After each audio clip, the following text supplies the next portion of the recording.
My wife kept leaving the room to text, so I synced her messages to my iPad. A notification popped up, same time tonight. I replied, sure. Should I bring my lawyer? 3 dots appeared. Then the conversation disappeared. I'm a 42-year-old guy. My wife, Sarah, is 39. We've been together since college, married for 15 years, have 2 kids, a house just outside Chicago, and for most of that time, I thought things were solid between us. We had normal ups and downs like any couple. Nothing out of the ordinary. I always believed we were good. That started changing about 6 months ago. It wasn't some huge thing at first, just little stuff. She got more protective of her phone. Like, she used to leave it lying around. Now it was always face down, always locked. She'd smile at messages and then walk into another room to respond. I'd ask who it was, and she'd say things like, oh, just Kelly from work, or just a group chat with the moms. She had explanations every time, and they were believable, but there was something in her tone. Like she was a little too casual, a little too quick with the answers. She also started dressing differently. Like she's always taken care of herself, but suddenly she was doing her hair before going to the gym. Buying new workout clothes that looked more like something from Instagram influencers than actual workout gear. Putting on perfume for yoga class. I noticed. I asked her about it once and she laughed it off, said she just felt like treating herself better. Then came the gym nights. She signed up for some HIIT boot camp thing downtown and started going every Tuesday and Thursday. No problem, I thought. Great for her. But the sessions were only an hour, and she'd be gone almost 3. Traffic's bad, sure, but not that bad. I brought it up once. She said she'd stayed after to talk with some women in the class, sometimes grabbed a smoothie. I didn't want to be controlling, so I let it go, but it kept building. She stopped initiating anything physical with me. I'd reach out, and she'd pull away, saying she was tired. Her phone would buzz during dinner, and she'd glance at it, and then excuse herself. She started doing that weird thing where she always had her phone tilted, so I couldn't see the screen. I don't know when exactly, but at some point, I stopped trusting her. I remembered that our devices used to be synced. A while back, when we got new iPhones and iPads, we set it all up together so that everything shared across the devices. She must have forgotten, or maybe didn't realize it still was. Because one night, after she'd gone upstairs to shower, her iPad buzzed in the kitchen. It was a message preview, just a short one, but it hit me like a punch to the gut. Same time tonight. I stared at it. My whole body went cold. I picked up the iPad and opened the message. It was from someone saved in her contacts as Jake. I didn't know a Jake. I started scrolling. The messages had been going on for weeks, maybe months. Flirty, suggestive, some not even suggestive, some just straight up dirty. There were jokes I didn't get, little references to places they'd met, drinks they'd had, and always that same sign-off. Can't wait to see you again. My hands were shaking. I felt sick. I couldn't believe what I was reading. Part of me wanted to keep reading, to understand how far it had gone. The other part of me felt like I was watching my life split in 2. That's when I had an idea. I typed a reply back to Jake. Sure. Should I bring my lawyer? Seconds later, those little typing dots appeared. Then they stopped. Then the entire thread vanished. Just like that. Deleted remotely, I assume, from her phone. I put the iPad down and just sat there, heart pounding out of my chest. I didn't even know what I wanted. An explanation? An apology? A reason? When she came downstairs 20 minutes later, wearing her robe and towel on her head, she acted normal. I looked at her like a stranger. She smiled at me, opened the fridge, poured herself a glass of water. I stood there staring. She asked what was wrong. I told her, you got a message on your iPad. From Jake. Everything about her changed in an instant. Her face went pale. Her hand froze on the fridge door. Then she said, I can explain. She tried. She really tried. Said it was a friend from the gym. That it didn't mean anything.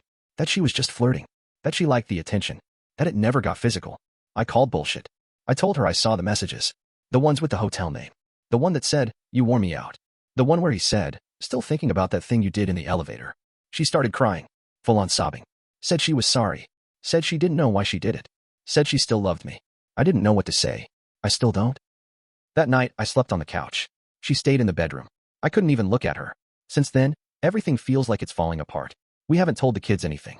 They're too young to understand, and I don't want to screw them up more than this already will. She's been trying to act like things are normal. Making breakfast. Asking about my day. Sending texts with smiley faces. I don't respond. I've started seeing a therapist. I haven't told anyone else. Not my brother. Not my friends. I feel humiliated. Angry. Betrayed. Like my entire life has been a lie. I keep thinking about all the times I trusted her. All the times I defended her when my buddies joked about cheating wives. All the late nights I sat up waiting for her to get home from the gym while she was probably off with him. I think about the way she'd kiss me goodbye and then go meet someone else. It makes me want to scream. I haven't decided what to do yet. Divorce is on the table. But it's not just about me. We have kids. A house. A whole life. Walking away means tearing it all apart. But staying means living with this knot in my chest. She swears it's over. She says she blocked him. Deleted everything. Says she'll do whatever it takes to make it right. I don't know if I believe her. I don't even know if I want to. More to come. The next few days after that night were weird. Quiet. Too quiet. She stopped going to the gym.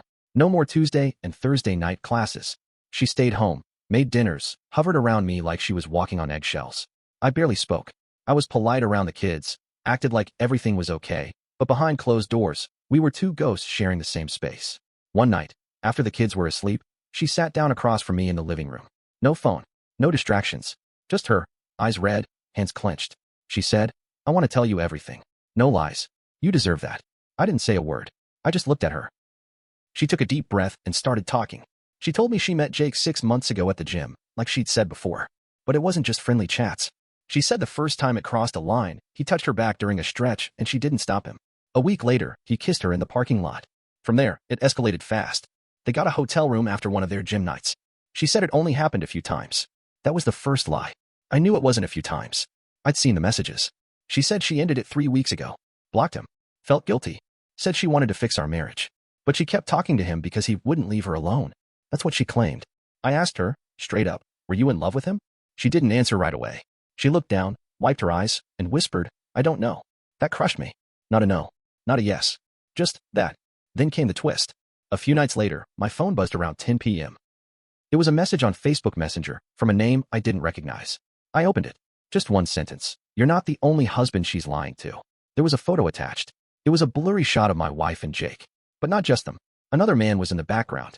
He was tall, looked late 30s, standing behind them at what looked like a bar. I didn't know who he was, but the caption said, "Ask her about Derek." I sat there, stunned. I messaged back, "Who is this?" No reply. Just read. I didn't say anything to her right away. I waited. I started watching her closer. Not just her phone, but how she moved, how she talked. Something was still off. She was acting like she was doing damage control, but I could feel something else hiding under it all. A few days later, I called my buddy Chris. He works in IT security and does some private tech stuff on the side. I asked him, off the record, if he could help me check something. He owed me a favor, so he agreed. I gave him the iPad and asked if he could recover deleted messages or logs. 2 days later, he called. Said he had something I should see. When I met him, he handed me a flash drive. On it were dozens of screenshots. Not just the messages with Jake, but others. One was with someone named Derek. And it wasn't just flirting. It was worse. She'd been messaging him before Jake. The messages dated back almost a year. There were talks about meeting up, talking about how this one is safer than the last guy, and no more motel rooms, let's get creative. There were even mentions of me.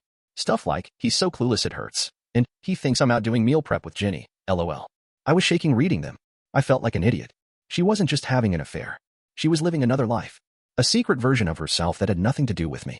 I printed them. All of them. Put them in a folder and waited. That night, I left the folder on the kitchen counter. Didn't say a word. Just watched her find it. She opened it, saw the pages, and stopped breathing. Her hands started trembling. She flipped through them, faster and faster, like she was hoping it would stop, but it didn't. She looked at me with a face I'll never forget. Not just guilt. Pure panic. I asked, how many others were there? She didn't answer. Just sat down and started crying again. This time it was different. Not the quiet tears like before. Full-on sobbing. Saying, "I'm sorry," over and over like it was a broken record. I didn't say a thing. I left the room. I went for a drive. I didn't even have a destination. I just needed to get away before I broke something. Now, I don't know what to believe. She says she wants to fix things. She says she'll go to therapy. She says she'll tell the kids it was her fault. She's saying everything right. But she already said everything right before. And lied anyway. I haven't told her about the mystery message on Facebook. I haven't told her I'm planning to get a lawyer. I haven't told her I've already moved half my savings into a private account. Part of me wants to fight for our family. Part of me wants to burn it all down. And the worst part? I still don't know if I've heard the last of it. The day after I left that folder on the kitchen counter, things got real quiet again. Sarah barely spoke to me. I barely looked at her. We still pretended things were fine in front of the kids, but inside, I was unraveling. That night, I went into the garage to be alone and think. I sat in my truck with the doors shut and the radio off. It was the only place I could breathe. That's when I remembered something Chris had said when he gave me the screenshots. He mentioned he also found some strange messages backed up to an old cloud storage folder from when we used a shared family email for iTunes. I opened my laptop right there in the truck and logged in. The folder was called shared_docs. Inside were a few PDFs and old photos, and one file that didn't belong. It was named health_records_1.pdf. I clicked it open. It wasn't health records. It was a scanned copy of a birth certificate. Not for either of our kids. The father's name was left blank. The mother's name was Sarah. I stared at it, reading it over and over. It listed a baby boy born 8 years ago in a town 2 hours away, Rockford, Illinois. We'd been married for 7 years when that baby was born. I felt like the floor had dropped out from under me. I closed the file, went back inside the house. She was folding laundry on the couch. I stood there and asked her, "Who's Ethan?" She froze. Didn't even try to pretend. She whispered, "Where did you see that?" I didn't answer, just stared at her. Then she started talking, slowly, hesitantly, like she was walking through a minefield. She told me it was before she met Jake, before Derek. Said it was someone she worked with at the marketing firm before she switched careers. Said they'd had a fling, that she got pregnant and didn't know what to do. Said she didn't tell anyone, not even him. She said she gave the baby up for adoption, and the agency promised it would be closed. No contact, no names. I asked why she kept the birth certificate. She said she didn't know. Said maybe it was guilt. Maybe she wanted to remember he existed, even if she wasn't part of his life. I asked her why she never told me. We'd been together, married. We shared everything, right? She said she was afraid I'd leave her, that I wouldn't see her the same, that I'd think she was someone else. I didn't know what to feel. I thought I was dealing with one affair. Then it became two. Now I find out there's an entire human being out there with her DNA, a secret child she never told me about. I started sleeping in the guest room. We didn't talk much. The next twist came 2 days later. I picked up our daughter from her piano lesson, and as we pulled into the driveway, she asked something that made my stomach turn. "Daddy, who's the man that came to the door last week when you were at work?" I looked at her through the rearview mirror and asked her what she meant. She said, "He had a beard and a black jacket. Mommy talked to him outside. I think they were arguing. She told me to stay inside." I got that sinking feeling again, like I was being dragged underwater. Later that night, after everyone was asleep, I checked our doorbell camera. We'd had it installed a year ago when packages started going missing in the neighborhood. I never checked the footage unless we were expecting deliveries. I pulled up the date my daughter had mentioned. My heart was racing before the video even loaded.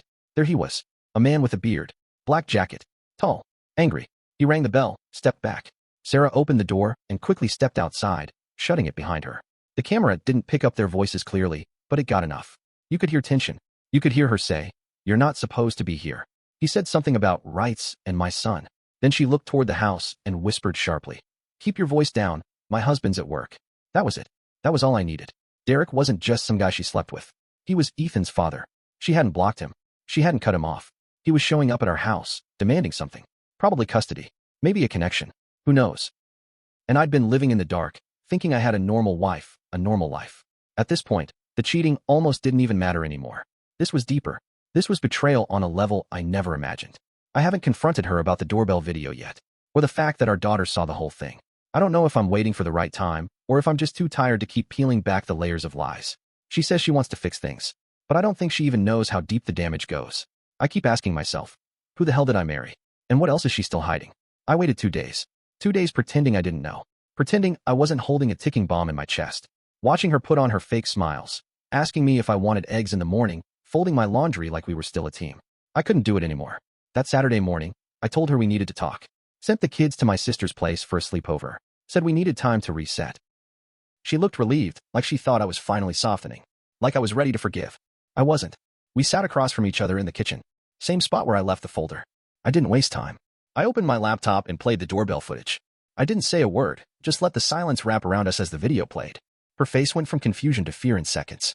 She reached for the laptop to close it. I stopped her. "You lied again." She opened her mouth, closed it, then whispered, "I didn't know you saw that." I didn't respond. Just stared. Let her squirm. Then she snapped. "He's not dangerous, okay? He just wanted to talk." I asked her, "What did he mean by my son?" Her eyes filled with tears. "He wants to meet Ethan. He found out about the adoption. He tracked me down." I leaned back in the chair, the weight of everything pressing down. "And you were just going to keep hiding this from me forever?" She stood up. "I was protecting you. Protecting our kids." I stood too. "No, Sarah. You were protecting yourself. You've been protecting yourself this whole time." Then the yelling started. Raw. Loud. Years of betrayal spilling out and shouted words. She shouted that I never really saw her. That I was just comfortable. That she felt invisible for years and didn't know how to say it.